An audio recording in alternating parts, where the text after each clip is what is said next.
Okay.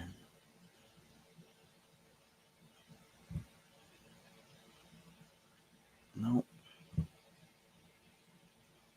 Nope. Jesus Christ. Skeptically G.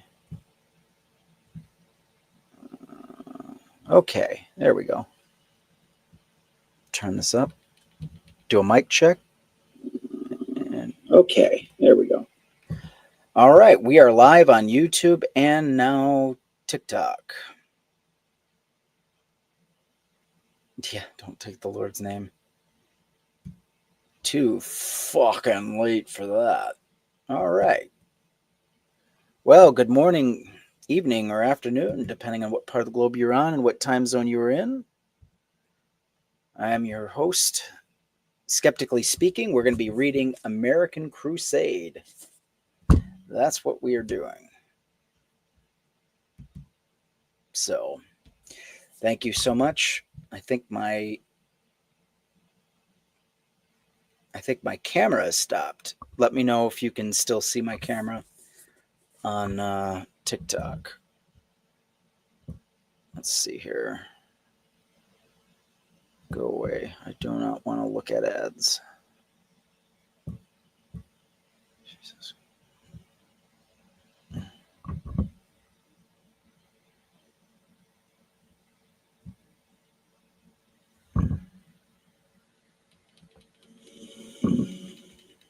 Okay, so my camera stopped working. The fuck? Okay. Audio mixer. Let's go to scenes. Let's go to camera. No video signal. Fuck.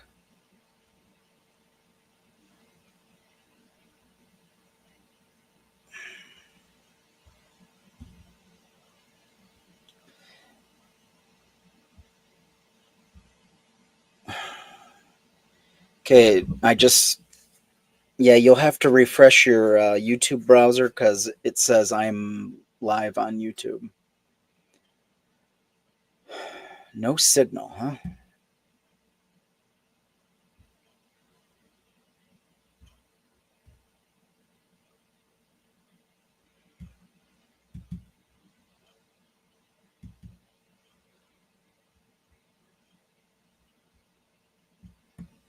Okay. All right. Well, I don't know what to do about the camera. Nothing's working today. Yes, you're right. Okay, yeah, well, that's the good news. Okay, I'm going to. Jesus fucking Christ. Everything's frozen. Okay, that's just the way it rolls. Add source, camera, add.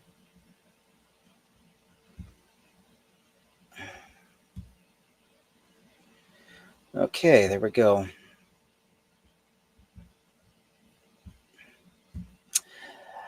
Ay, ay, ay.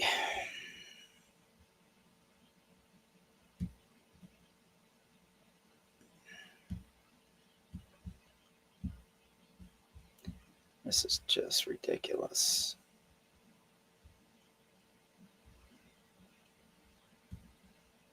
Sorry for the delay, folks. I swear, I. Okay. Ay, ay, ay.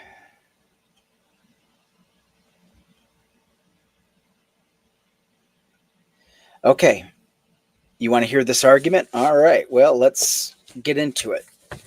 Verse number 15, or verse number 15, chapter 15, Religious Freedom and Segregation Academy, school voucher case. So, without further ado,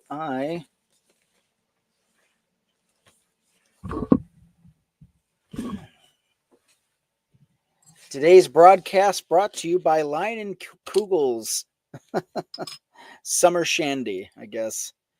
I don't know what else to call this. This is just the chaotic broadcast.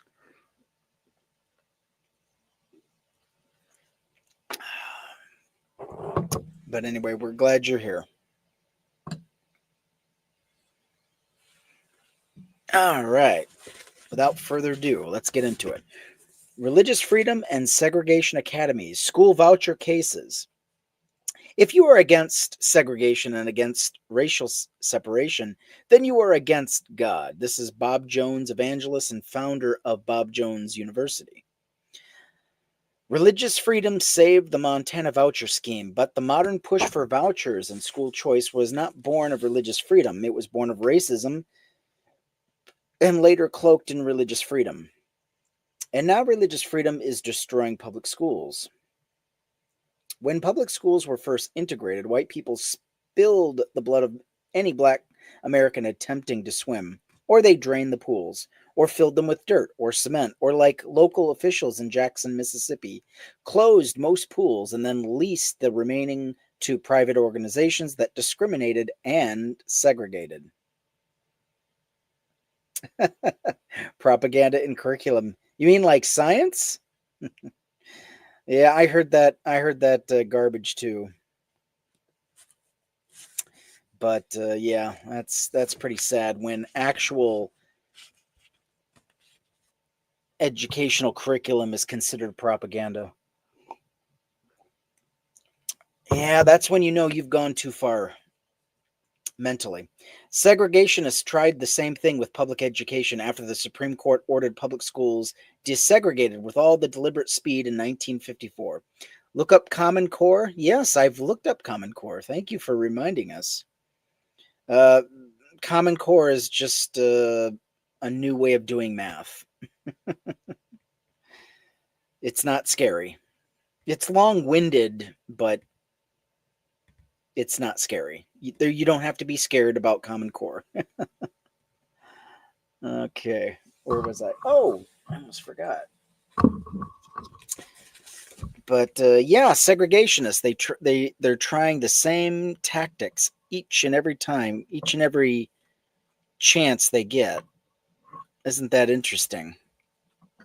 They can always be relied on to do the wrong thing each and every time. What are you going to do? What are you going to do?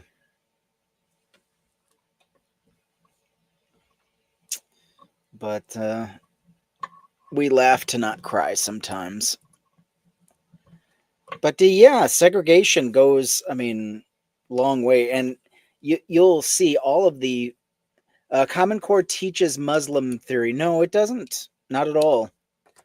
There is nothing Muslim about Common Core. The only thing Muslim about Common Core is the numbers, because most of the modern numbers that we use today actually came from Arabic numbers. So I guess if that scares you, I can understand why you would think Muslims are teaching you this or that. But no. There's nothing scary about what was going on.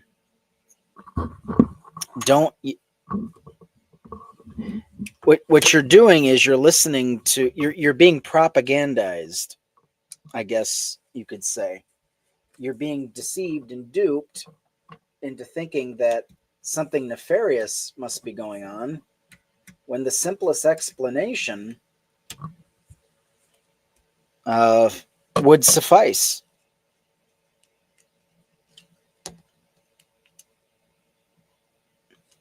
You don't have to be scared about numbers.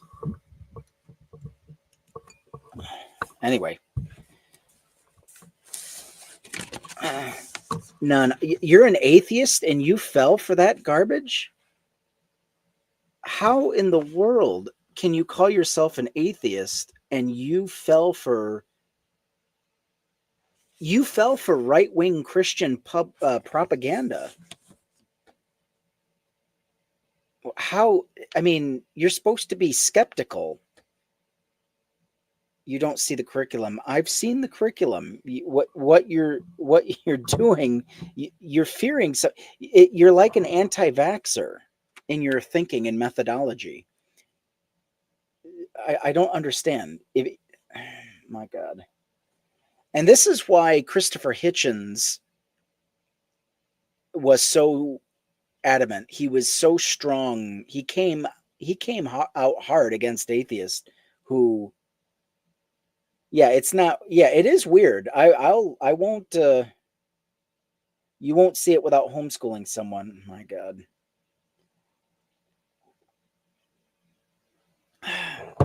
You fell for right-wing Christian fundamentalist propaganda and conspiracy theories. Why? Why would you do that?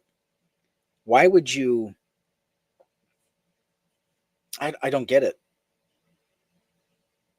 Ugh. Yeah, just because, and speaking as an atheist, just because you got the God question correct, um, does not mean you're somehow intelligent. Uh, oh, in her poop hole, somebody, you know what? We're gonna, you're missing your hat.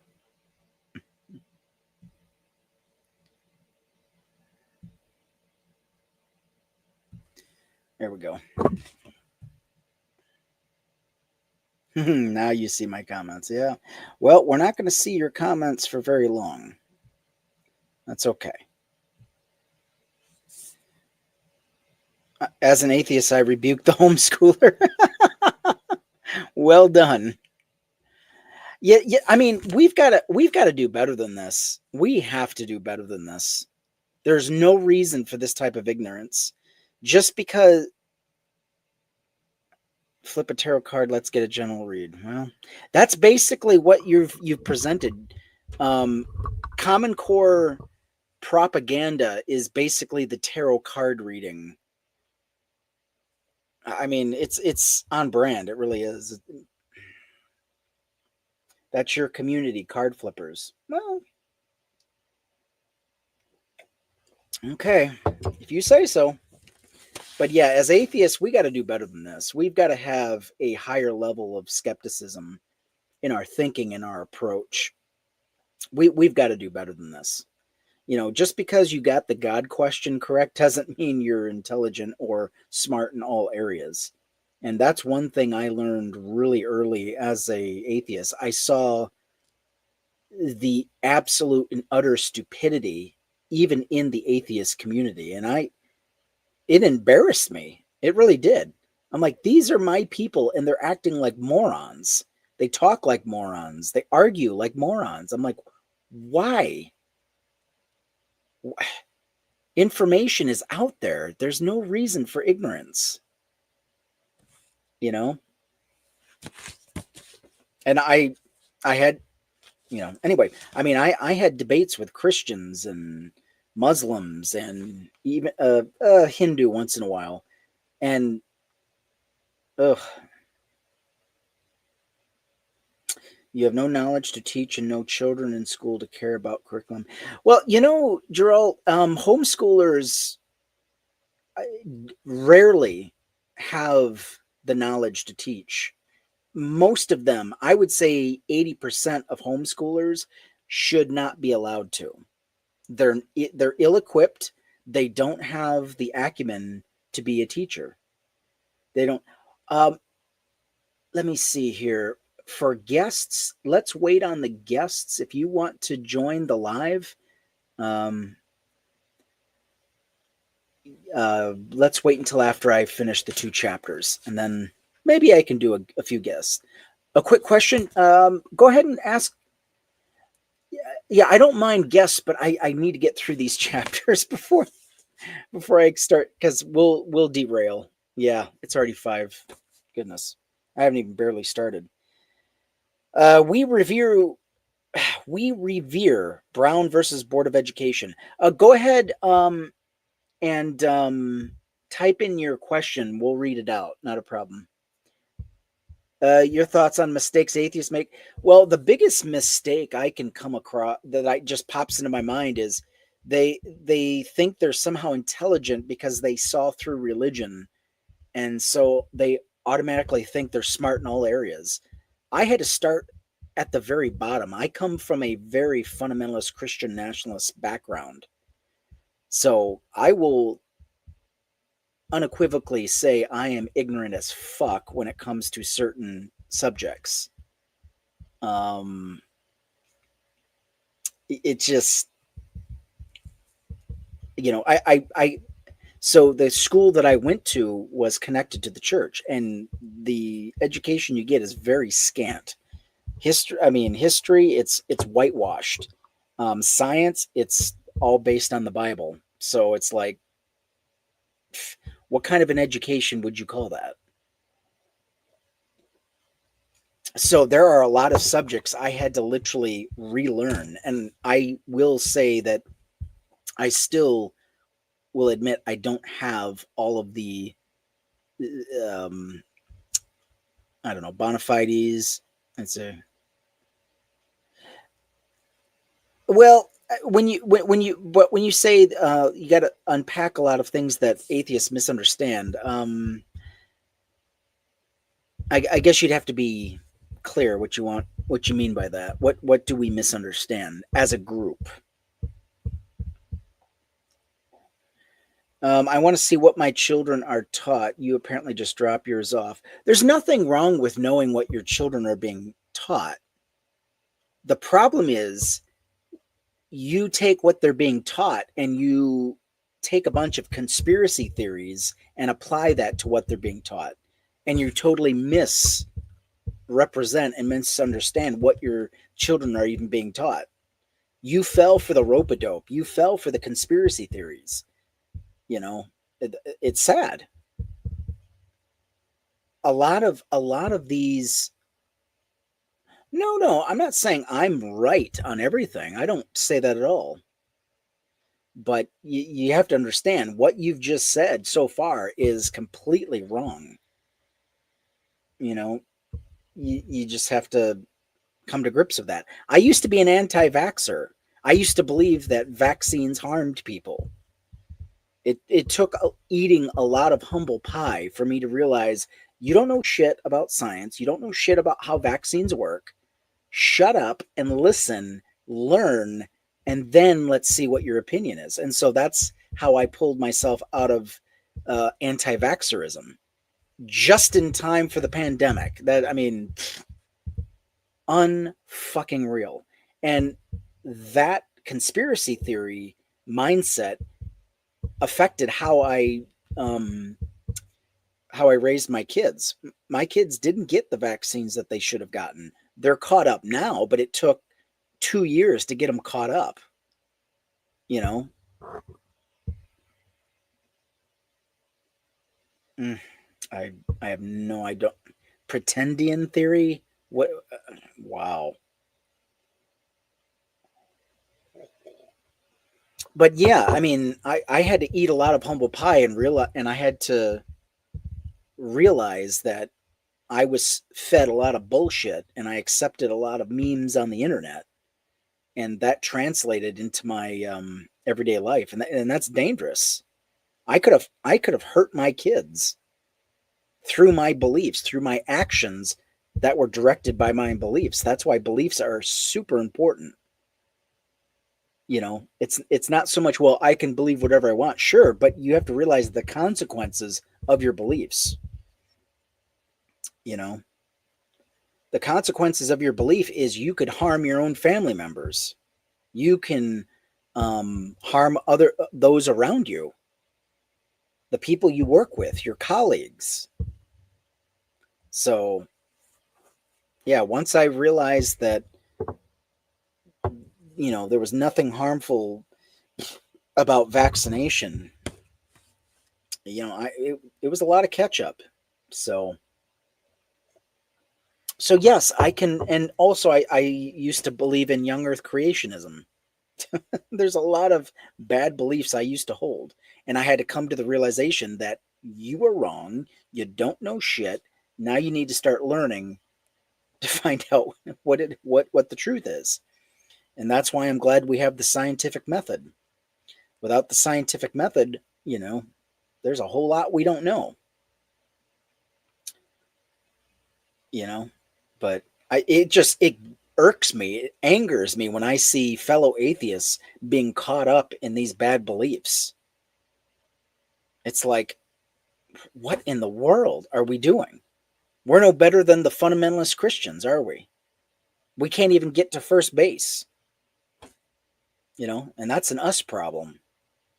We got to clean our own. I was shocked at how many right-winger atheists there were when I joined the atheist community on Facebook back in the day. I was in for a rude awakening. I just couldn't believe how many people, how many atheists got sucked into the MAGA movement. And that's a whole nother sad story. But yeah, we need to start adding some skepticism to our lives. Yes, it's still going. Yep. Let's see. All deliberate speed left the room for delay. Lots. Continuing segregated education in the face of Brown's order was more complicated than destroying public schools or leasing them to racists, but not much. The authors of The Racist Origins of Private School Vouchers use Prince Edward County, Virginia, as the lens to tell this history. When desegregation became inevitable and separate schools unconstitutional, the county closed the entire public school system. First, it slashed budgets. Sound familiar? Anybody? It slashed budgets and refused to levy taxes for public schools. Then the state passed a voucher program to send kids to private schools. The authors explained that when the county locked and chained its school doors, white children continued their education at private Prince Edward Academy, a segregation academy that would serve as a model for other communities in the South. The county's black students, however, were not permitted to attend Prince Edward Academy, nor granted tuition grants to attend other private schools. The Supreme Court eventually ordered the county to reopen and integrate its schools. Voucher programs were created to perpetuate segregation. The purpose was to circumvent the Constitution. How do you feel all black colleges? Well, the reason all black colleges exist is because of racist white people. That's why. There is only one party, and that is the Republican Party. I'm sure you wish that. All black colleges are necessary because they were refused. The only reason they exist is because white people could not stand the fact that they had to be next to black people. See, again, Gerald, I have to question your skepticism. I don't think you're skeptical at all. I don't know. You approve of racism? No. Those black colleges exist because of racism, because of slavery in this country. So there is no reverse racism. You don't get to pull that card. No, not all black college is racist. No, it's not. You're not going to pull that shit here, Gerald. I'm going to smack you down verbally. You are wrong. You need to study the history of black colleges before you utter ignorant statements like you are uttering. My goodness, Gerald, stop. You're digging a hole. Just put the shovel down. It's okay. You're making me nervous, Gerald. If an all-white college is racist, then an all-black college is racist. Again, you have not done the reading. You've not done the research. You're basically reciting Charlie Kirk memes and Ben Shapiro memes. No, Sweet Pea, do not block. Do not block. No. Liberals want to be a victim. Stop playing the race card games. Oh, you guys are so funny. You're trying so hard. Voucher programs were created to perpetuate segregation. The purpose was to circumvent the Constitution, to create a parallel white public. Oh my God. Both benefit each race. I'm sure they do, Jesse. I'm sure they do. You would be in favor of segregation. I know it.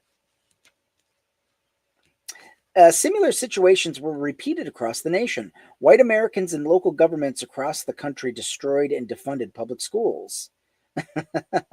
Then they, well, thank you for outing yourself as a racist, Jesse. Thank you so much. It's very refreshing to have honesty. Very, very few people are honest about their racism. But thank you so much. At least we don't have to wonder. Then they created publicly funded vouchers for white students to attend segregated private schools, often private religious schools. Sound familiar? Leaving the dismantled and broken public school system to black Americans. Like the Jackson Pools, white America essentially leased out education to segregationists and destroyed what was left over for minorities. So, again, if white America had lived up to its ideals that all men are created equal, we wouldn't be having this discussion. We wouldn't be having this discussion. We wouldn't be asking the question of white school or all white school or all black schools. This wouldn't even be a question, you know? But, it's always the white supremacists who are the least supreme. In this chapter, we'll look at a clear and well-documented history. Standing alone, this history should end the Crusaders' voucher offensive. In the last chapter, we saw Crusaders and the Supreme Court manipulate history to declare the constitutional provisions separating state and church are anti-Catholic, discriminatory, and therefore invalid. If the Supreme Court were consistent, if it were guided by legal principle and not the Crusade, it would end vouchers because of their undeniably racist history. But this court is not consistent or motivated by principle. This history shows not just the vouchers were born of bigotry and should die an ignominious death, but that the entire crusade was. The story of vouchers is the story of the birth of the crusade. The evolution of vouchers follows the infamously explicit course Lee Atwater laid for the Southern strategy. An electoral plan to exploit the racial fears and prejudice of white voters. Atwater explained, you start out in 1954 by saying the N-word, N-word, N-word. By 1968, you can't even say N-word, and that hurts you. Backfires. So you say stuff like forced busing, states' rights, and all that stuff, and you're getting so abstract. Now you're talking about cutting taxes, and all these things you're talking about are totally economic things, and a byproduct of them is blacks getting hurt worse than whites. You notice that? My goodness. All of these talking points are always couched. They're couching their racism in these economic terms. You ever notice that? They're fake as a phony $3 bill. Atwater started out in 1954 deliberately. That was the year the Supreme Court decided Brown versus Board. Vouchers followed a similar progression starting in 1954. N-word to segregation academies, to vouchers, to school choice, to free market competition, to something even more potent, religious freedom. Oh, here we go again. What is a woman? What is black? Geralt, you are stuck in a black hole of white supremacy. You need get yourself out of that. Get out of that. Charlie Kirk, and whoever else you're listening to, no, do not yeet. I tell you what, I sounded this ignorant back in the early 2000s. This was me. This is how I argued. And this is why we need to have this discussion. And this is why sometimes when people voice their opinion, either vocally or through the written word, every once in a while, for some people, it causes them to question, and it causes them to wonder, is that really a valid argument or a point? Not everybody. Some people just continue on in their ignorance, and it never dawns on them the ridiculousness of their arguments. But I often think back of all the bad arguments I used to make as a right-wing fundamentalist Christian nationalist.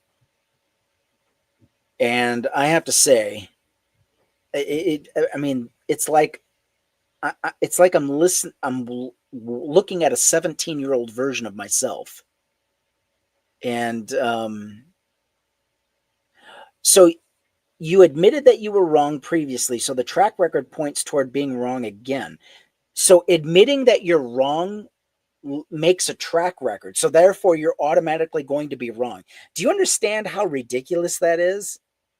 That's like failing a test and saying, well, you failed it the first time, so your track record is going to be failure all the way through.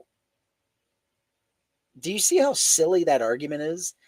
Repeat your argument that you just put in the chat. Repeat it in your head just a few more times and see if the light doesn't turn on. I hope it does. I hope it proves the point that your judgment is impaired. Yes, it was impaired. It definitely was impaired. And this is what happens when you surround yourself with right-wing points. When you surround yourself with right-wing jargon, when all you repeat is what you've heard from a pulpit. Yes, your judgment will be impaired. But once you start learning, once you start opening your mind, once you start reading and weighing different arguments, you start to realize, thank you for the follow, Michelle. You start to realize, hey, there is a right way and there's a wrong way. You know? But yeah, that's all it is. You have to admit that you were wrong. There's nothing wrong with admitting you're wrong. What's wrong is when you know you're wrong and then you continue in your wrongness. That's when it becomes problematic. Or you literally block, you don't allow anything to penetrate. You don't allow anything to change your mind. That's when you're on dangerous ground. That's when you should worry. Yeah, Skeets, don't even bother. You're dealing with either a bot or don't bother with statistics. Some people, that person is not here to be reached. He's just here to start trouble. That's okay. I'm glad he's here. But yeah, don't worry. Let's see.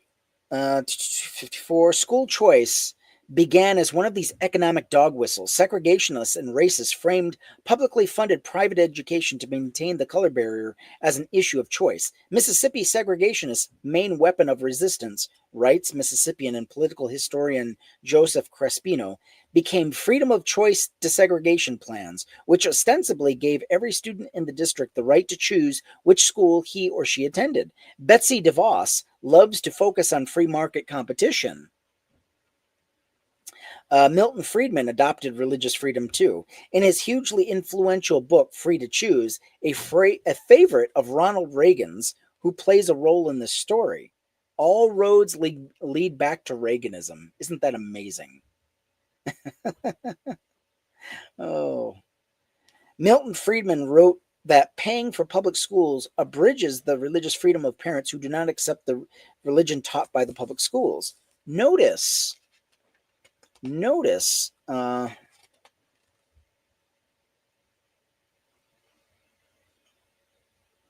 my God. If every child matters, then explain Muhammad's 9-year-old wife and why you support it. What in the goddamn fuck?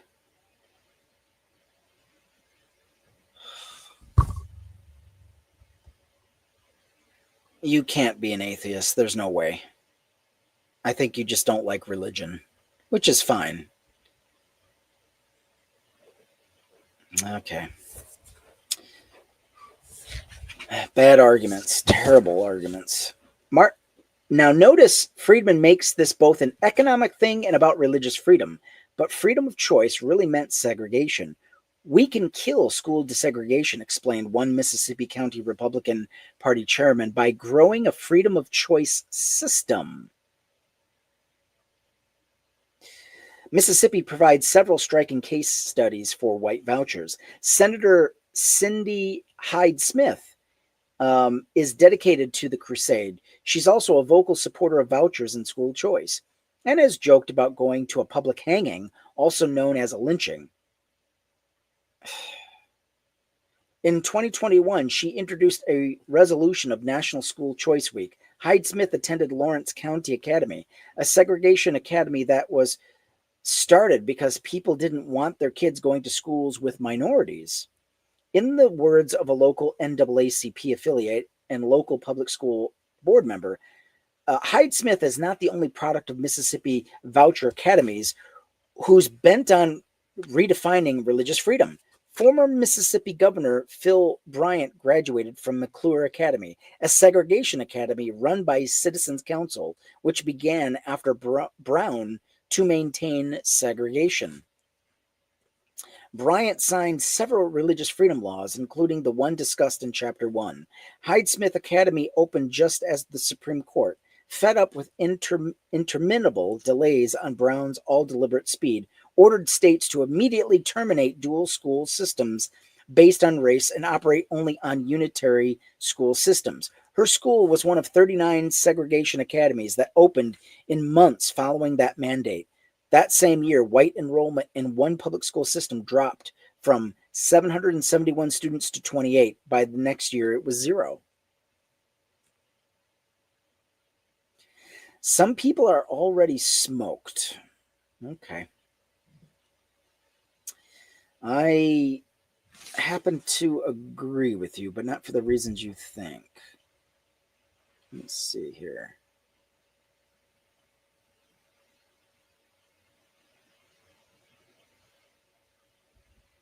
Yeah, whatever happened to the constitutional intention of separation of church and state? Yeah, it's an interesting question. Whatever happened to that? In The Atlantic, education journalist Sarah Carr wrote of how segregation academies are still going strong, well into the modern voucher and school choice movement. Indianola, Mississippi has 2 school systems, one public and black, one private and white. Whites defunded the public schools, leaving them rotting with sinking holes, no heat, no air conditioning, and worse. They didn't want black kids to get an education, one student told Carr. To this day, the whites would prefer not to pay a dime to the public schools, said one of the first students to integrate. This, in turn, drives the narrative that vouchers are needed to save kids from failing public schools. That is interesting. It wasn't that schools were failing to begin with. That's why they left. They left for totally different reasons. The schools eventually failed once they divested from the public school system. That's an interesting distinction. Starting a new school system overnight raised several practical and logistical problems. It required significant money and resources. Money was the big problem for these segregation academies, but also for the white families who couldn't afford the added expense of suddenly sending all their kids to a private school. Robbery was one possible solution. White students and staff pillaged the public schools on their way out the door, stealing athletic gear, textbooks, supplies, and anything else they could use in their new segregation academies. They even took school color symbols and mascots. Local governments developed devious methods for paying teachers from the public treasury to work at the private white schools. For instance, they paid the public school teachers a full lump sum salary at the beginning of the year. Then the teachers would quit and teach at the white school for free that year instead. Now that is pretty devious. Thank you for joining the team. I appreciate that. Become a skeptic. Hit that orange heart. Churches were part of the solution too. Logistically, the church infrastructure was necessary. Overnight, the bigots needed large spaces to accommodate students and personnel, and a racist ideology that would support a parallel school system. Churches provided rent-free space, volunteers, and a divine moral justification to continue segregation. Vouchers were an integral part of the solution for the segregationist parents. After the Supreme Court's immediate desegregation order, the governor of Mississippi pledged on television to establish a private school system as a workable alternative for white children and told the legislature to seek ways and means of rendering assistance to private schools. Ways and means is government speak for funding. Governments everywhere used vouchers to pay tuition costs of these segregation academies. In Mississippi alone, up to 96% of private school tuition was paid by taxpayers through vouchers. Interesting. The system is an insidious feedback loop. Pillage public schools to establish segregation academies with the help of churches. At the same time, defund the public school system that's now entirely black. Shift those funds into the private segregation academies using vouchers. Then point to the failing crumbling public schools that were deliberately destroyed as evidence of the need to fund more vouchers. Privatizing education becomes the solution to the problem created by privatizing education. The feedback loop ties nicely into the mission of destroying the temple of public schools, burning them all down, as the troll from the cake case said. Churches were part of the solution to maintain segregation too, and not just in terms of merely material support. If the impetus to flee and destroy public schools was deep-seated racism, it quickly blended and became indistinguishable from Christianity. As Dr. Anthea Butler explains in White Evangelical Racism, you can't really divorce the two. American Christianity, and especially evangelicalism, having deep racist roots, is a movement that could and should have moved on from its roots in 19th century racism and slavery, yet it has not, writes Butler. Graduates of segregation academies have begun telling their stories, which show that the Christian churches were willing partners with segregationists. White churches were involved with segregation academies at every step, explained one alum. They tell of parents declaring that maintaining segregation in part of a constitutional mandate and a Supreme Court order is the Christian thing to do, of how Protestant churches gave essential support to segregation academies in community after community. Typically, churches help new academies by volunteering use of their Sunday school churches until an actual academy's construction. One class of 1973 alum wrote that these schools cloaked themselves in the American flag, the Bible, and fervent evangelical patriotism, what we know as Christian nationalism today. By 1973, Christian schools and segregation academies are almost synonymous, writes Crispino, and often they were from the start. The Briarcrest Baptist school system was conceived in a dozen local churches in the same year a new busing order took effect. Briarcrest insisted that it would allow black students to enroll, but the local NAACP director called it a racist place no matter what its admission policy. No black family would want its children educated in such an atmosphere, Crispino writes. Few church school defenders actually denied that racism played some part of the remarkable growth of private schools from the mid-1960s to the 1970s. Love God and love your country. You can't do both, Salazar. Sorry. You must love one and hate the other.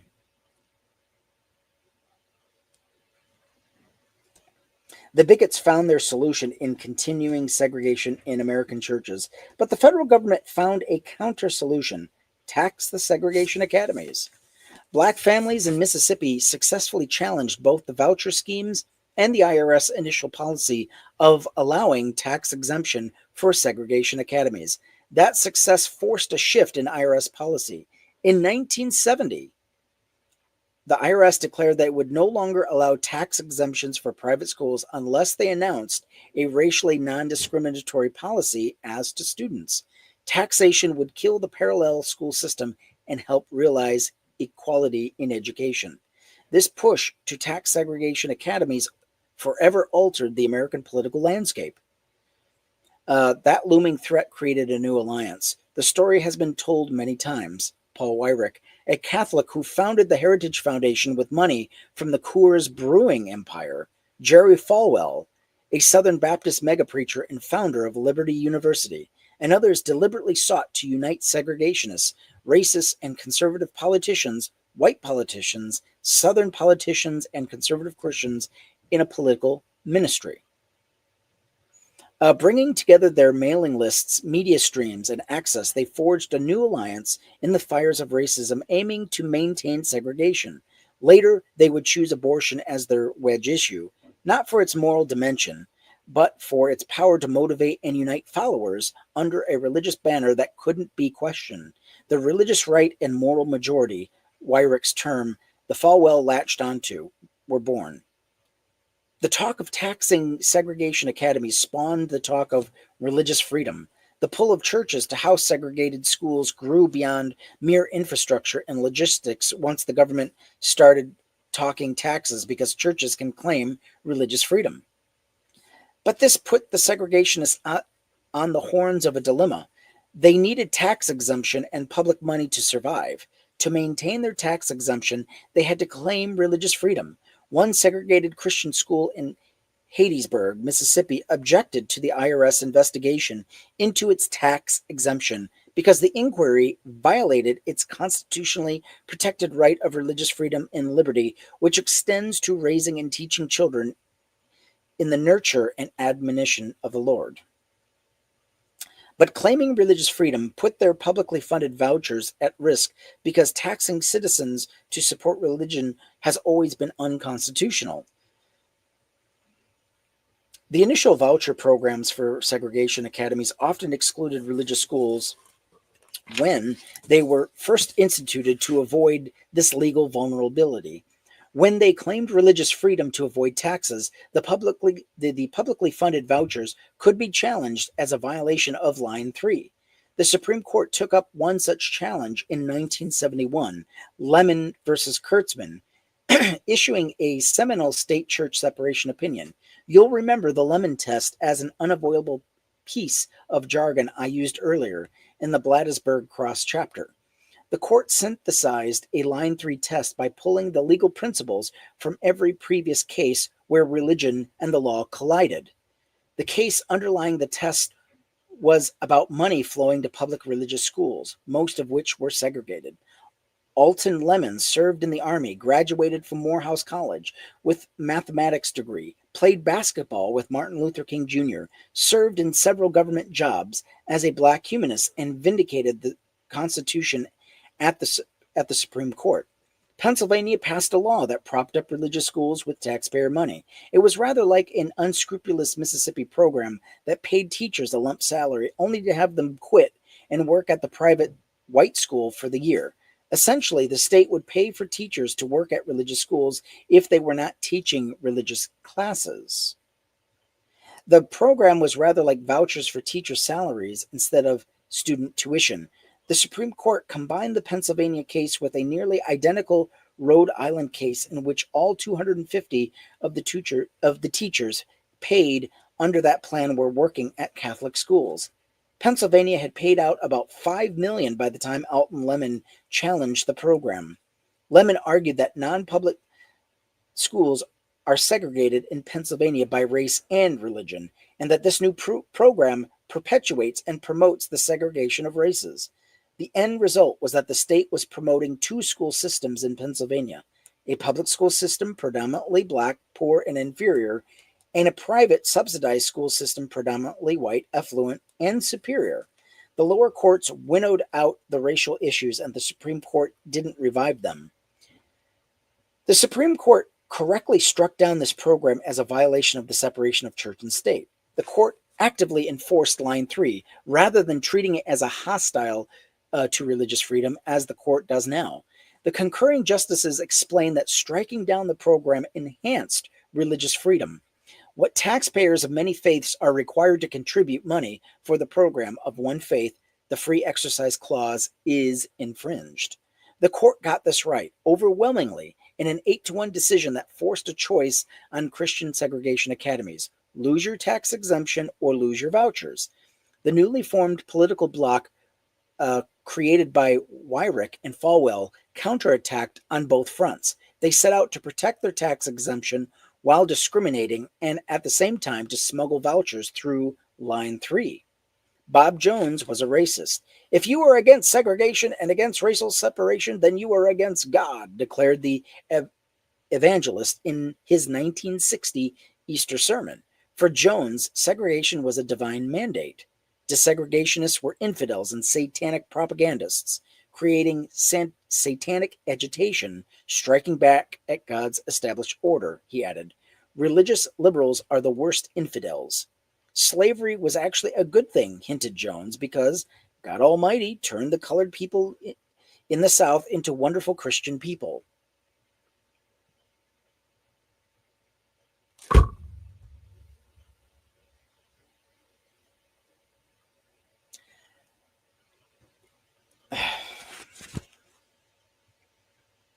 The racist was a successful evangelist, a forerunner to today's mega preachers and televangelists. His racism wasn't idle.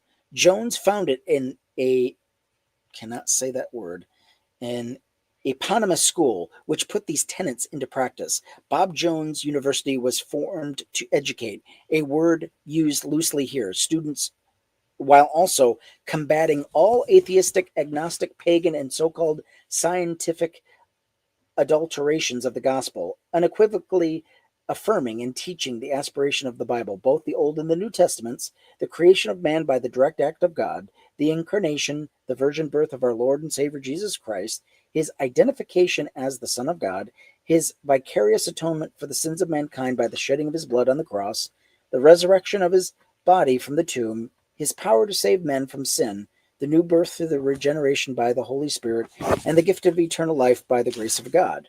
Every school activity and class started and ended with prayer. Daily church was mandatory, as were religious courses.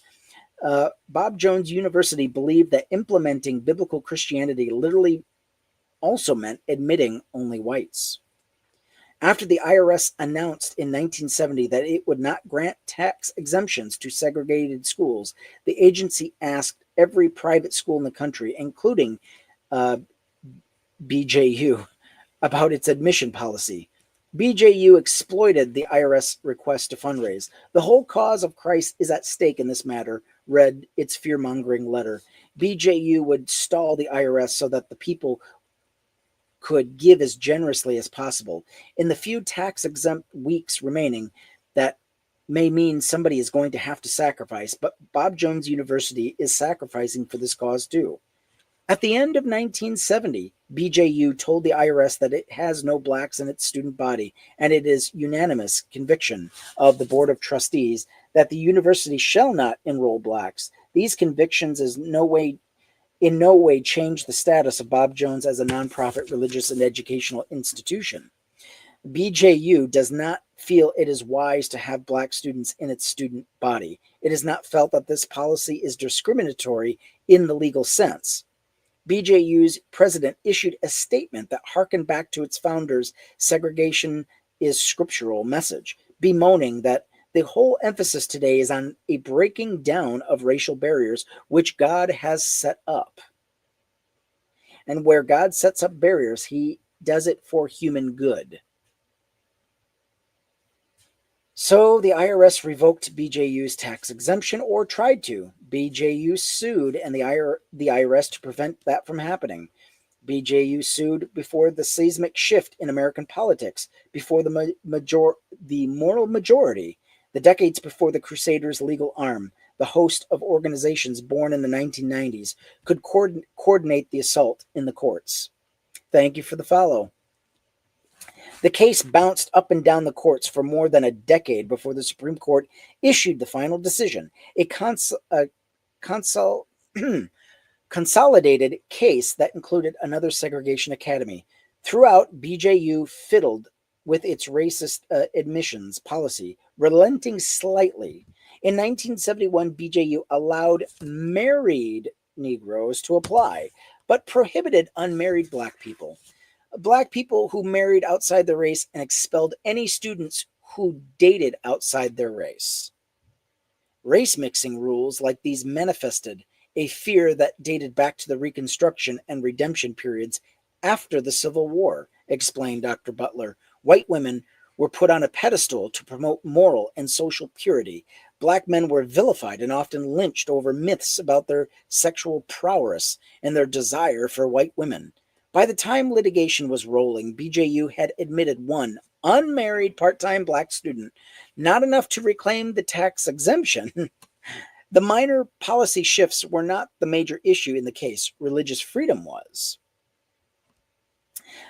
Observers often depict the case as a clash of two competing rights, racial equality versus religious free exercise, wrote Columbia law professor Olatunde Johnson. Racial equality or religious freedom became the focus of the tax exemption fight of the Supreme Court. Or rather, religious freedom became the justification for segregation and tax exemption. The Supreme Court had already held in 1976 that segregated private schools without an element of religion could not be tax exempt. So the question in this case was whether religious freedom changed that calculus. Interesting. And yes, it did. In the BJU case, the Supreme Court said no, it didn't. The government has a fundamental overriding interest in eradicating racial discrimination in education, discrimination that prevailed with official approval for the first 165 years of this nation's history. That governmental interest substantially outweighs whatever burden denied of tax benefits places on petitioners' exercise of their religious beliefs. This balancing of burden and government interest is a typical legal test we've placed and simplified with our 3 lines.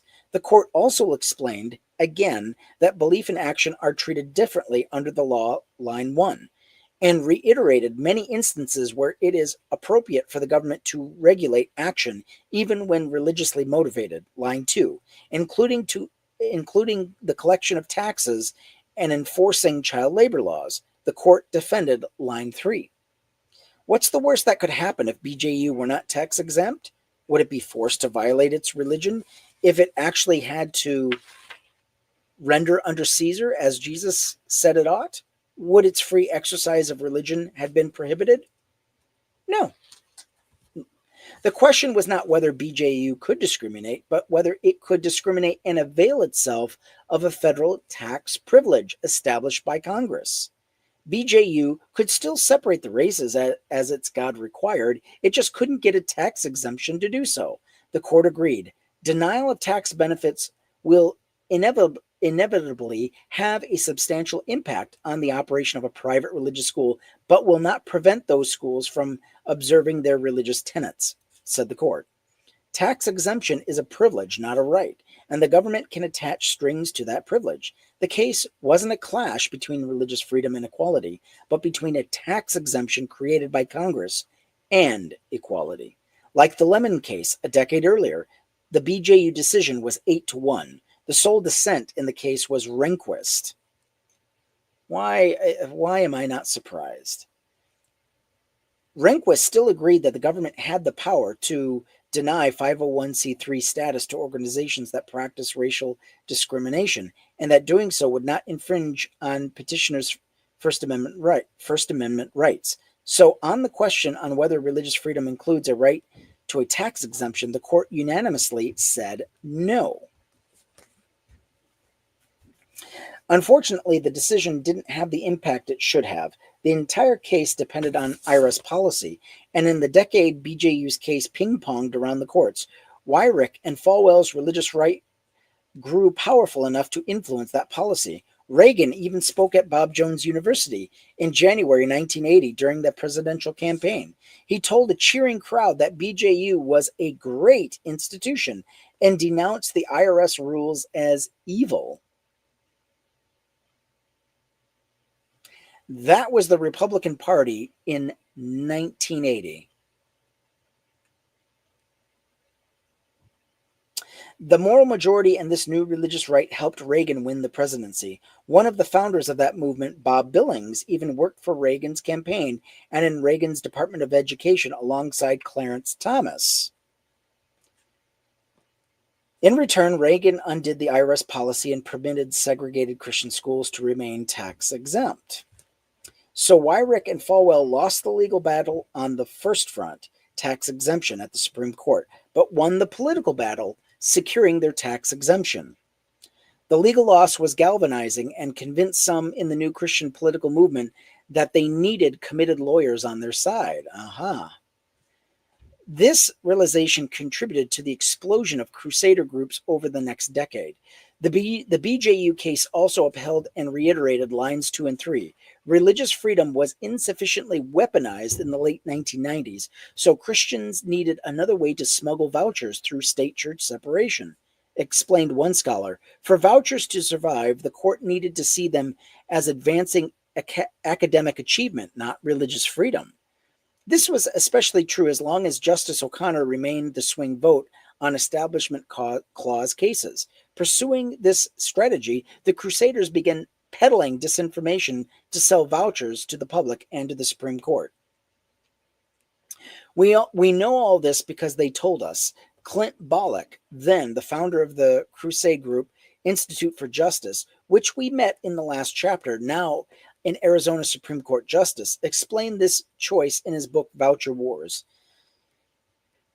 In 1997, Bollock pulled together the top legal luminaries on his side, all white men, including former O'Connor clerks. They met in a hotel across the street from the National Education Association, and so dubbed as their Shadow of the Beast Conference.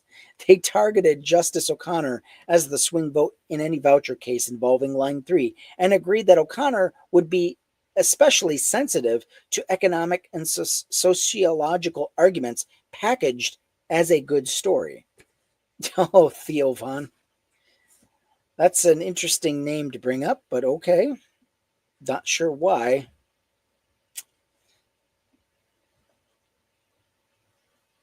Out of this need came the voucher myths that had been ripping apart public education as part of the deconstructive feedback loop.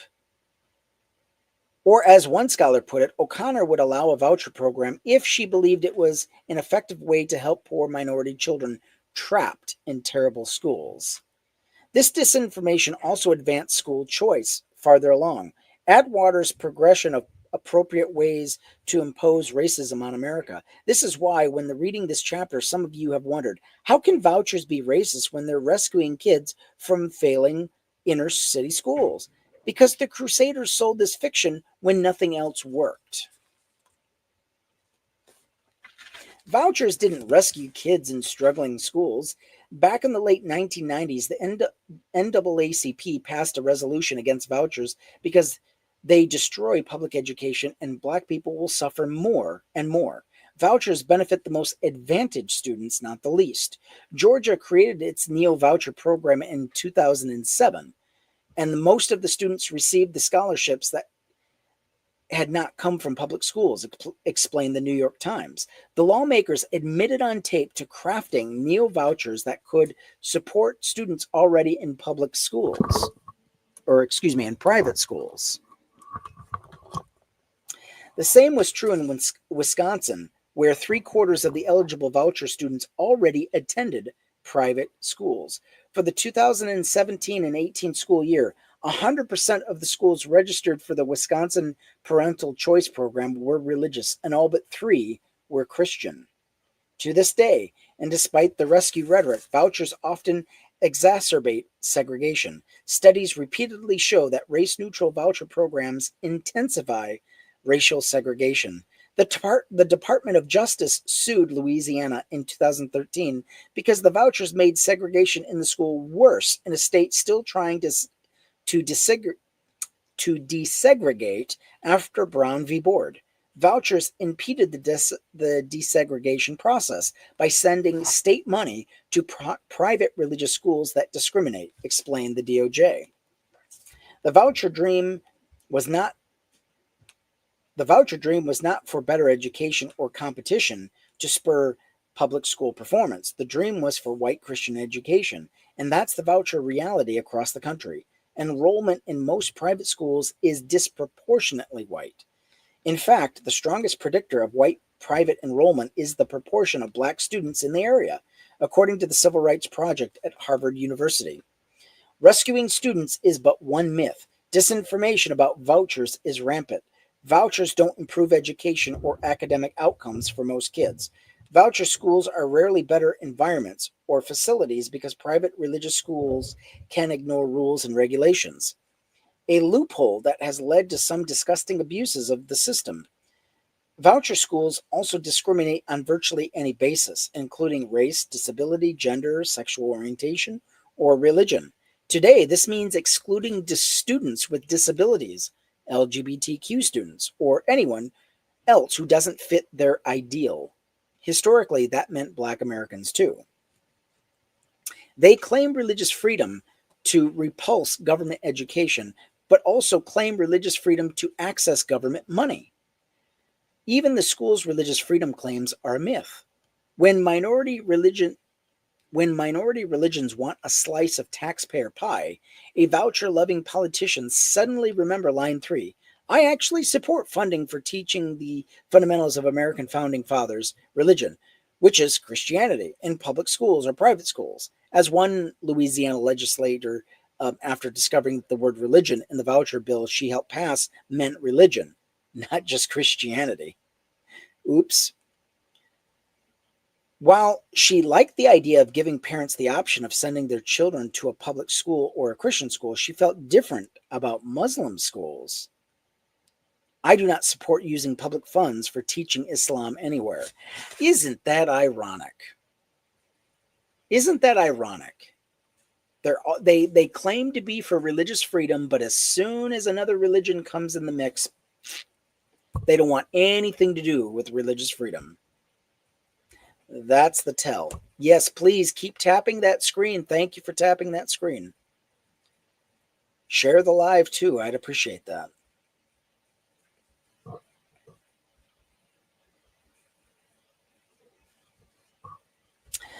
Before religious freedom was weaponized, Crusaders tailored this disinformation to Justice O'Connor in a case challenging an Ohio voucher program under line 3 because 96.6% of all voucher recipients go to religious schools.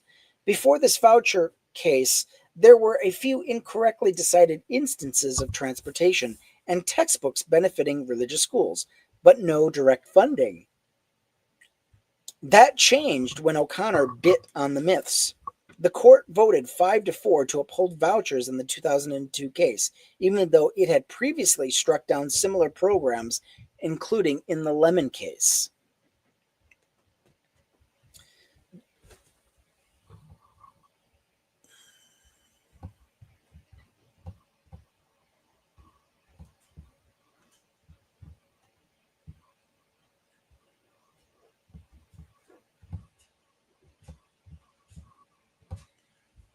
Let's see here.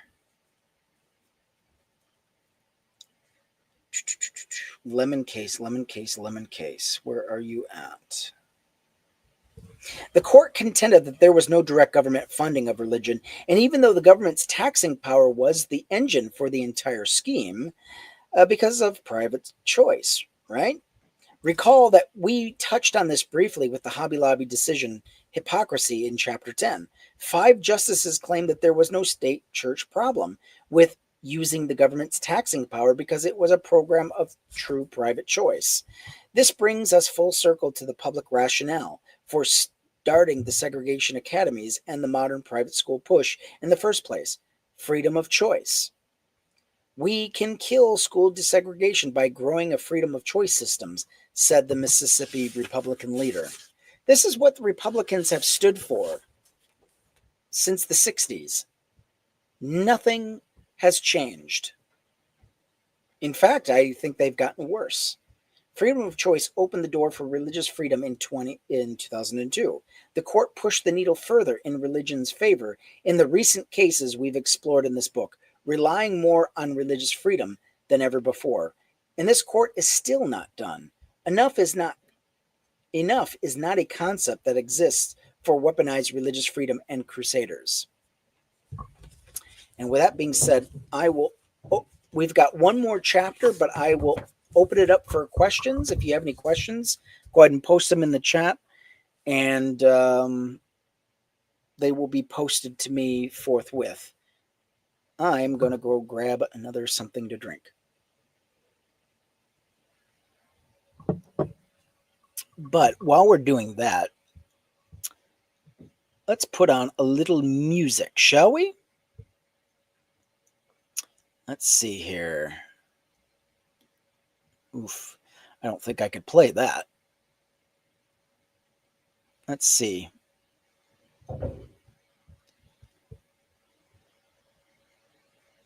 What could be free domain?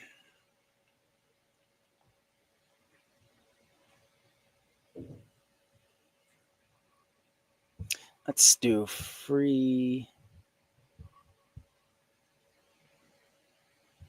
domain music. Yeah, I'm enjoying the book. I'm enjoying reading it.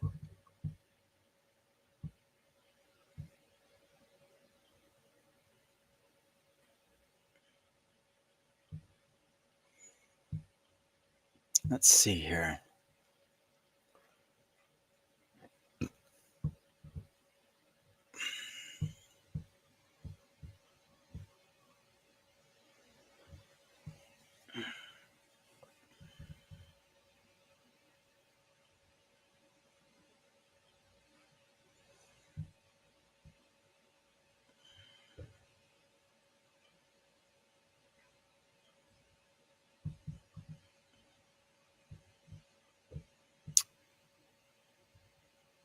Okay, let's go ahead and play this.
Okay, and we're back.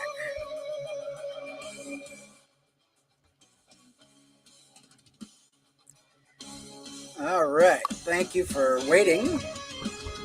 Do we have any questions from the chat? Anybody have any questions on the book so far? Anybody that's still here?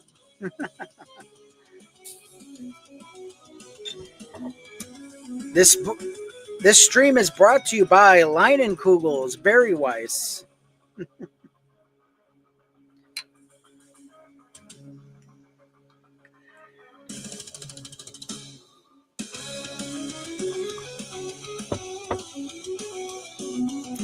All right.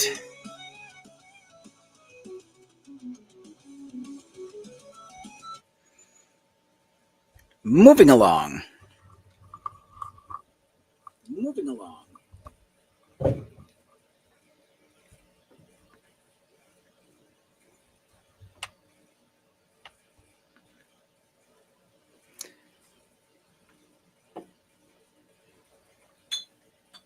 Okay. Let's see. Chapter 16, and away we go. All right. Let's see. Let me go back to let's see how many chapters we have so far. We're almost done with the book. We're almost there.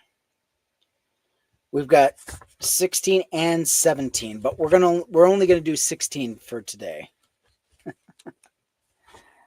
My voice can only take so much. Oh, will you hush? Of course, there is activity going on.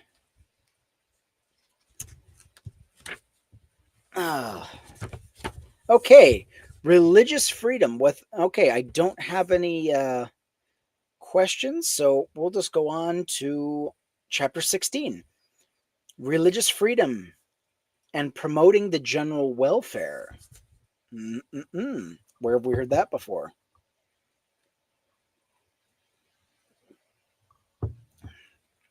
This case could signal a dangerous, broader movement on the court to give license to discrimination based on religious beliefs, especially against gays, lesbians, and transgender people. This was from Erwin Chemerinsky, Dean, and Jesse H. Cooper, Distinguished Professor of Law, University of California, Berkeley School of Law. There is a more sinister aspect to the Crusade. Weaponizing religious freedom enshrines Christian privilege into the Constitution. But it also cripples our government's ability to promote the general welfare, one of the central purposes for which it is ordained, according to the preamble of the Constitution.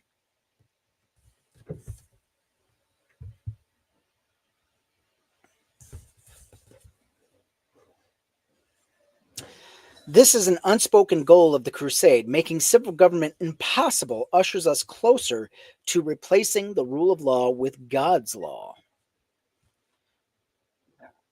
When the Supreme Court asked 150 years ago of our laws, can a man excuse his practice to the contrary because of his religious beliefs? It answered no, because the answer otherwise was to invite anarchy. To permit this would be to make the professed doctrines of religious belief superior to the law of the land, and in effect to permit every citizen to become a law unto himself. Government could exist only in the name under under such circumstances. With a weaponized religious freedom, every law that doesn't agree with conservative Christian dogma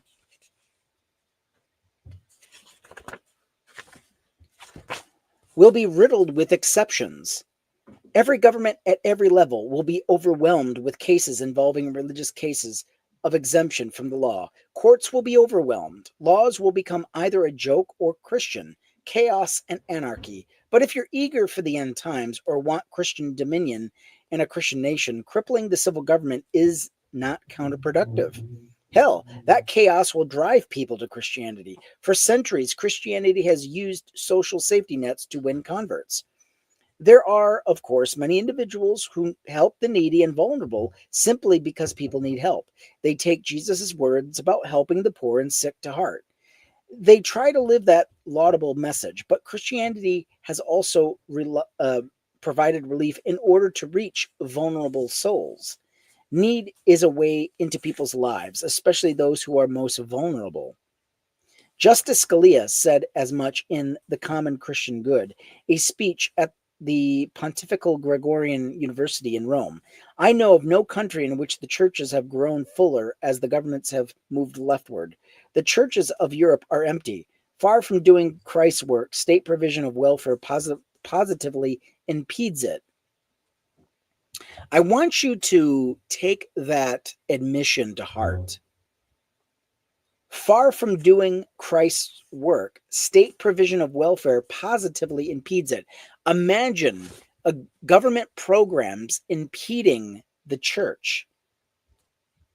That is a admission of incompetence. I mean, wow. He's upset not that the general welfare is promoted and that people are receiving assistance, but that the churches weren't full as a result. It's charity to stave off a demographic decline, transactional charity.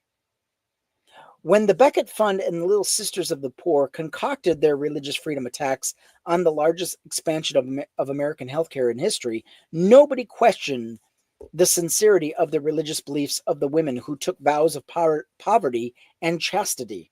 There has never been a proper discussion of the fact that expanded and universal healthcare might make this order obsolete. And they do not like that. That is why they fight tooth and nail. This is why they hate government assistance and programs. And this is why they are attacking them so viciously and violently. Yes, please keep double tapping that screen. Let's see if we can get to 25,000. 25,000, we can do it. If the government actually cares for the sick, elderly, poor, and vulnerable, the nuns lose the carrots that bring vulnerable people into their orbit.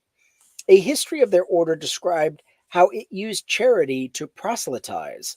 3 nuns left to open a new branch. They went happy to run after fresh sacrifices and humiliations, but also after fresh victims of misfortune and other souls redeemed at the price of the blood of the Lord Jesus Christ.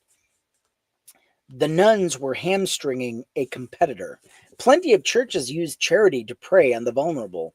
They open schools to avoid kids leaving the faith and seek to destroy public schools with vouchers. They feed and clothe the homeless, but might first require church attendance or even tithing when the people get a job. That's God's money, said one church-run homeless shelter director. They help place kids in loving homes, but only homes that their God and holy book sanction. If this seems like harsh criticism, consider that many religious charities choose to shut down when they cannot use their charitable work to impose their religion on the vulnerable. When Illinois recognized civil unions in 2011, Catholic charities could no longer legally discriminate against gay couples when placing foster children in homes. Instead of helping those children find loving homes with 2 parents of the same or opposite sex, Catholic charities opted to shut down altogether, shuttering services across the state when more than 1,000 children needed homes. They didn't give a good goddamn about the children. They would rather shut down operation than provide children with loving homes. That should tell you everything you need to know. Despicable.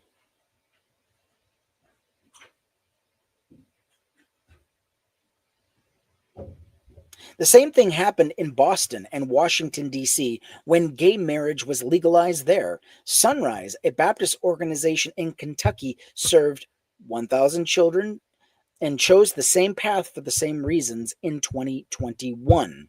If they were primarily motivated by a desire to help orphans, they would be helping orphans. At best, helping people is secondary. Charity is secondary. The Illinois foster care shutdown happened just as the Crusade was getting started, and it was framed as religious liberty battle and an issue of freedom of religion. After a decade, this particular battle came to a head before the Supreme Court.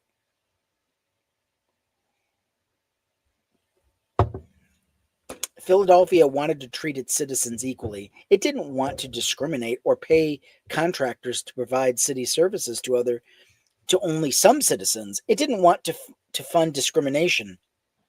Philadelphia also had a duty to care for children in dangerous circumstances and hopefully to place these 6,000 foster children in safe homes. These 2 duties came together in the Philadelphia Fair Practices Ordinance, which ensured the widest possible pool of foster caregivers by prohibiting discrimination based on color, race, religion, and gender identity or sexual orientation. This is especially important because disproportionately high numbers of LGBTQ youth are homeless and need help. The city was actively trying. What is my point?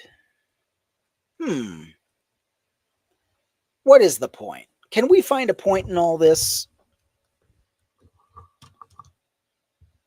I don't know. Let's see if we can find a point.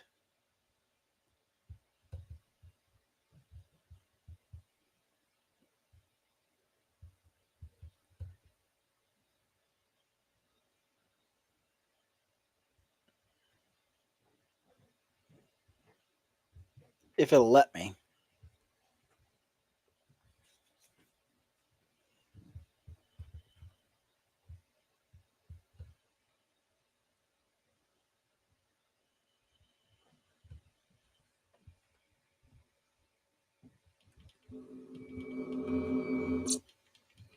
There is a point. Is there a point to all this? Let's find a point. Is there a point to my act? I would say there is. I have to. The world is like a ride at an amusement park, and when you choose to go on it, you think it's real, because that's how powerful our minds are. And the ride goes up and down and round and round. It has thrills and chills, and it's very brightly colored, and it's very loud, and it's fun for a while.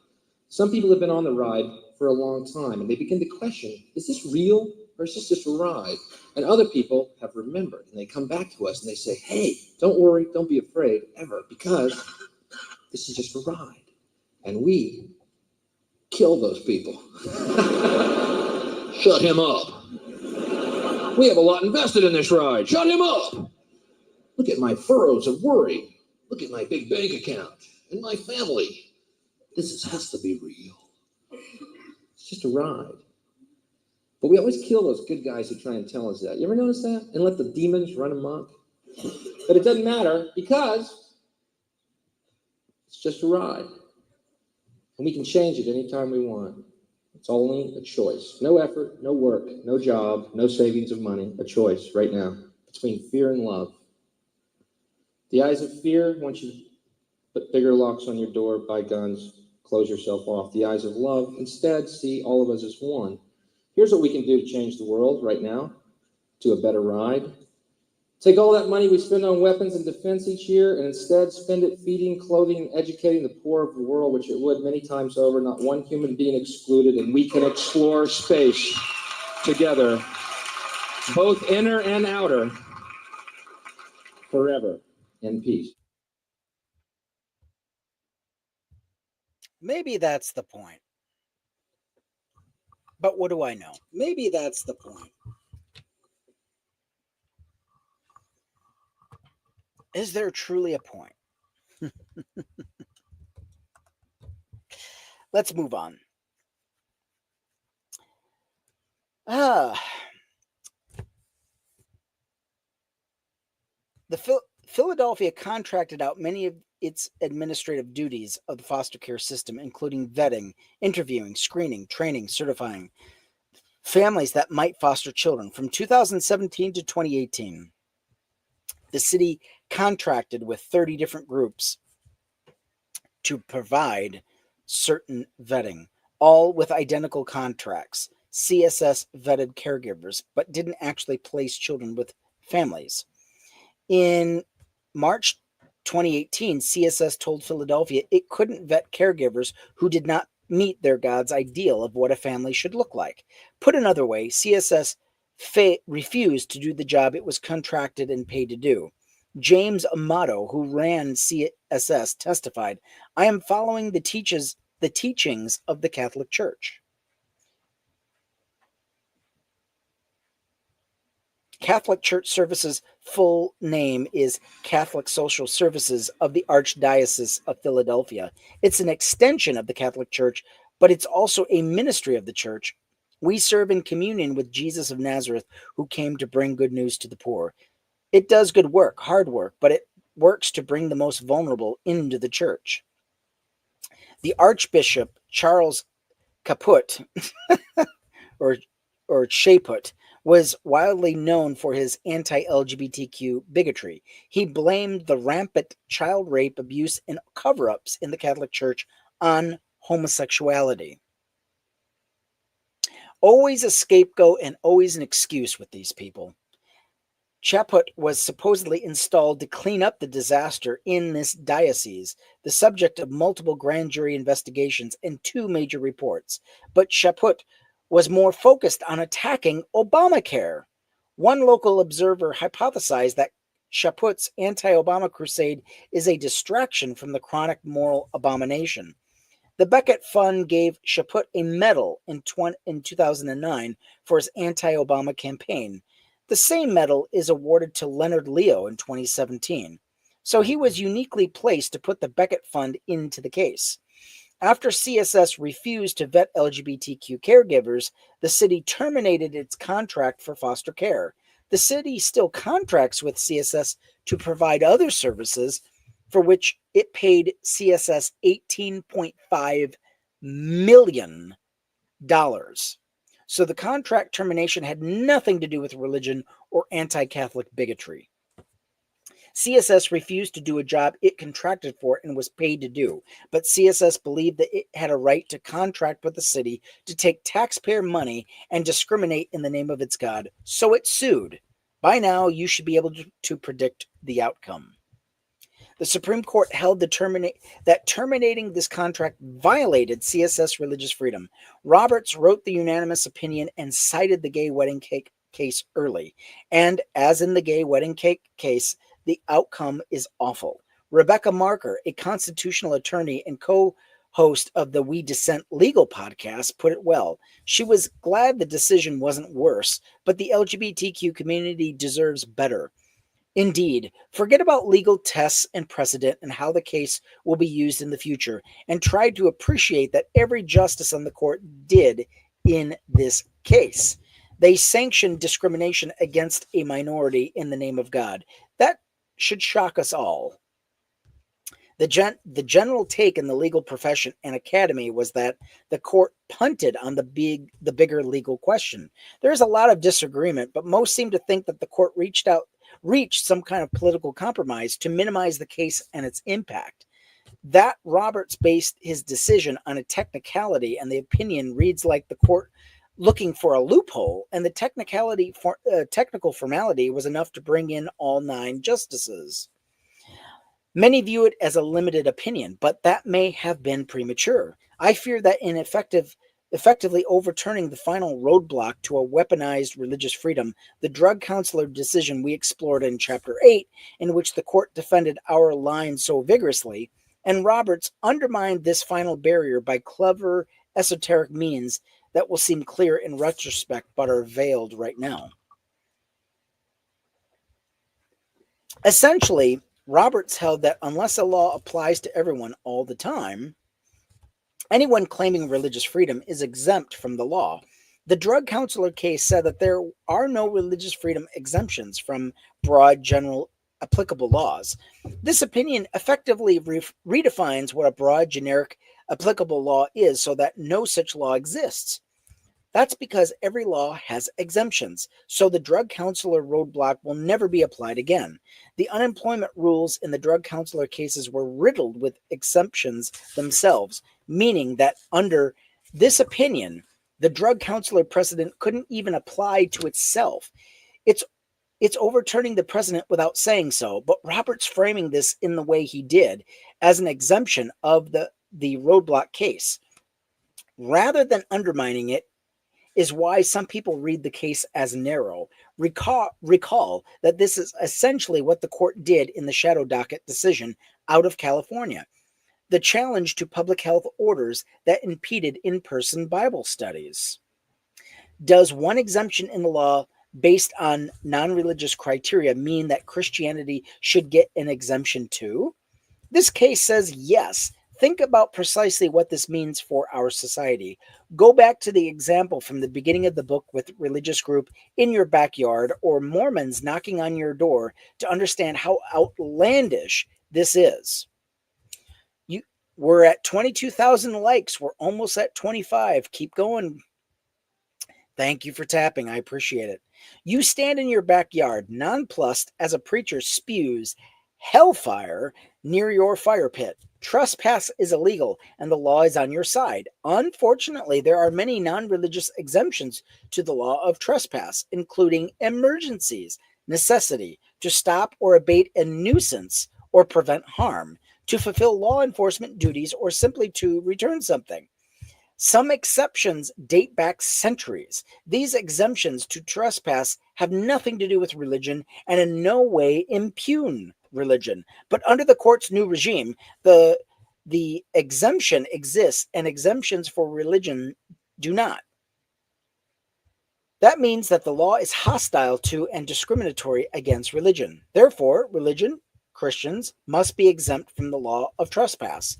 The court is unlikely to go that far, but that's the principle it's adopted in this case.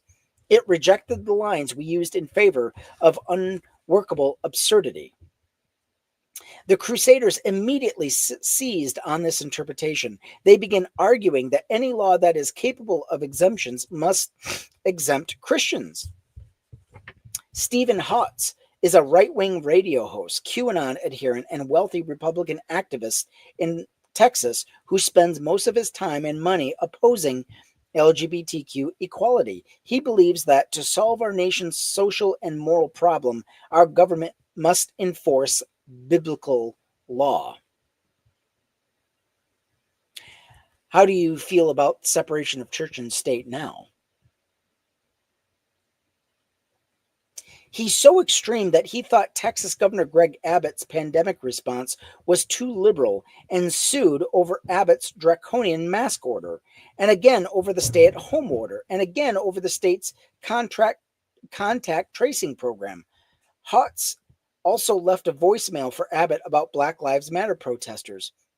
I want to make sure that he has a National Guard down here and that they have the order to shoot to kill if any of these son of a bitch people start rioting. Shoot to kill the sons of bitches. That's the only way to restore order. Kill him. Hotz runs the Liberty Center for God and Country and several wellness centers that sell supplements. On behalf of those businesses and with the church added for good measure, Hotz sued so that the business could discriminate against LGBTQ employees. He claimed, I am a Christian and I operate each of my businesses according to my Christian beliefs found in the Bible in accordance with Christian biblical principles. He chose to sue in a venue that virtually guaranteed a win in front of one of the most conservative and activist judges in the country, the judge that gutted Obamacare, among many other decisions. Judge Reed O'Connor, a George W. Bush appointee, held that Hotz's businesses may hire and fire in accordance with sincerely held religious beliefs. Hey, Chai, good to see you. Thank you so much for the heart. Thank you so much for the gifts. I appreciate that. Keep double tapping. Let's see. Even though the anti-discrimination provisions of Title 7 of the Civil Rights Act of 1964 prohibit precisely this, O'Connor cited that COVID shadow docket case, the Hobby Lobby case, and the Santeria case. Then went on to describe the drug counselor case, the last remaining barrier to this crusade. He immediately and extensively pivoted to the Philadelphia case to show that it effectively rewrote and reworked that final barrier. The appeal will go to the Fifth Circuit, packed with activist Leo Trump judges, who will almost certainly agree with the rewriting of the final barrier, and then on to the Supreme Court. Another problem with Roberts' decision in the Philadelphia foster care case is line 3. The court held that Catholic Church's religious freedom include a right to contract with the government and that it can impose its religion through that contract. Once again, the Supreme Court trampled line 3. The Catholic Church is allowed to use the power and imprimatur of the state to impose its religion on other people. The state has delegated this power to vet families, to the church. And the church is using that power to impose its religious will on citizens using tax dollars. We also see again the fatal catch-22 of the Bladensburg Cross and the Montana neo-voucher case. The court claims religious freedom to demand the right to contract with the government, but disclaims the religious nature of the Catholic social services when it comes to taking taxpayer funds to exercise the religious freedom, claiming religion to get benefits, disclaiming religion to avoid burdens. You see how that works? The opinion also reads like a defense of the court itself, an impression intensified by the opinion's unanimity. The Crusade, the abuse of the shadow docket, the anti-abortion lawlessness, and other conservative activism has generated lots of court reform talk. And Congress proposed important bills to reform and expand the courts. Historically, when that happens, the court changes course or checks the reins. This decision checked some of the momentum for court reform.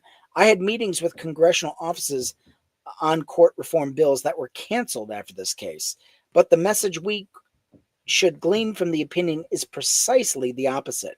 That court reform is needed now more than ever because the court is playing politics with our constitutional rights. The Philadelphia foster care opinion moved us toward Christian supremacy. It furthered the crusade, which is already using it to argue that religious freedom means Christianity is exempt from every law, and that equality is an insufficient justification to deny such exemptions. Time will tell, but I'm not as sanguine about the limited nature of this decision.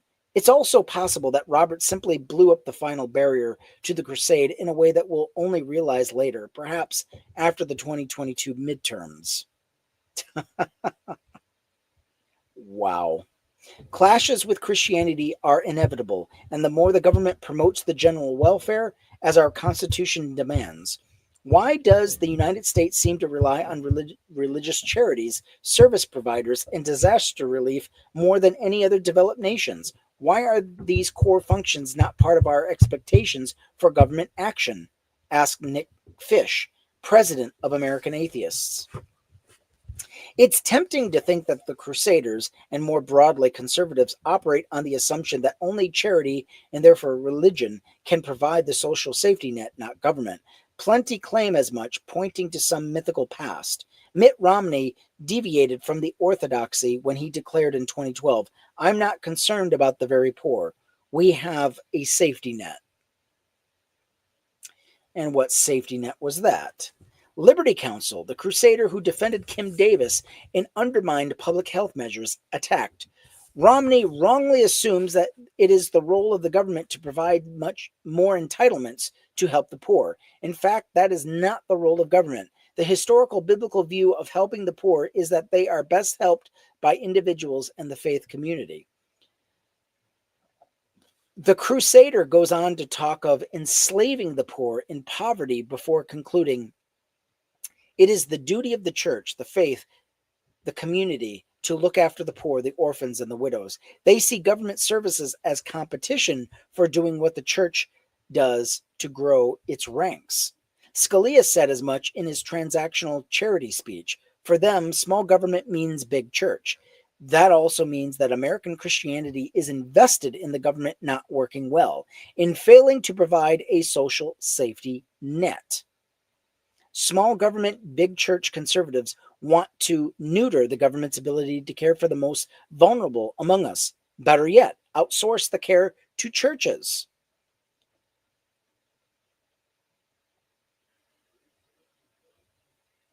Along with taxpayer funding.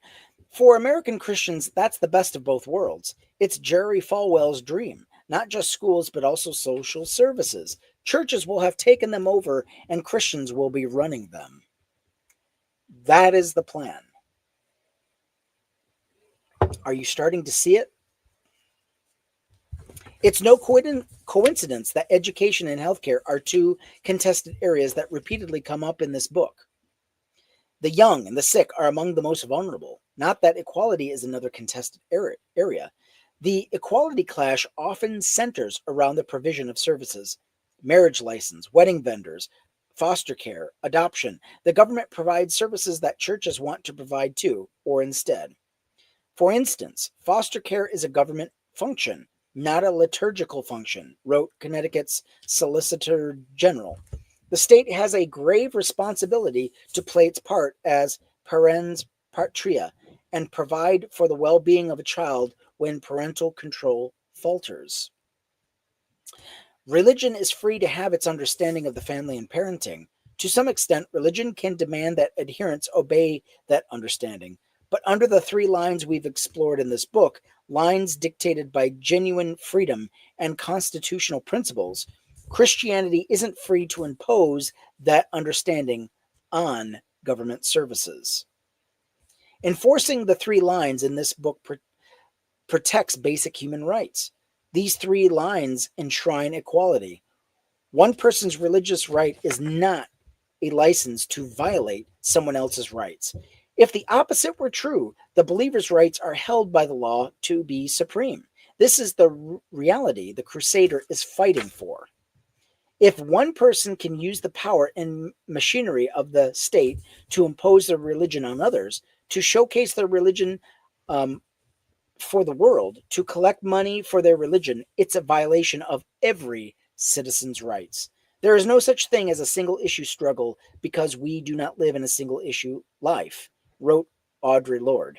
The fight to weaponize religious freedom is another front of the fight against equality. So while secularism, which is the fight to uphold these three lines, may seem like a fight for the few, the lucky, the privileged, it's a fight for all of us. These lines have been dying since John Roberts took over the Supreme Court, or rather Roberts, Alito, Thomas, Gorsuch, Kavanaugh, Barrett are killing them. End of chapter 16. We've got 2 more chapters and the book is finished. One more reading. I might do it tomorrow. I've been enjoying this book.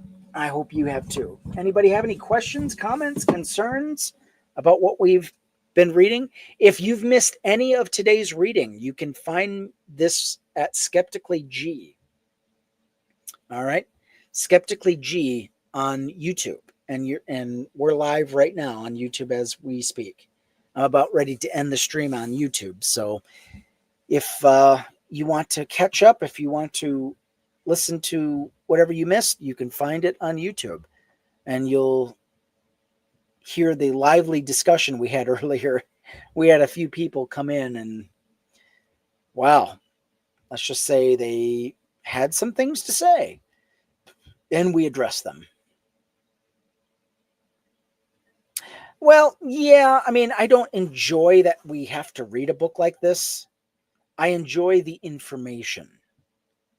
Because to be informed is to be equipped to fight what we're having to deal with. So, yeah, I mean, I don't enjoy the material, but I enjoy the information of the material. So, yeah.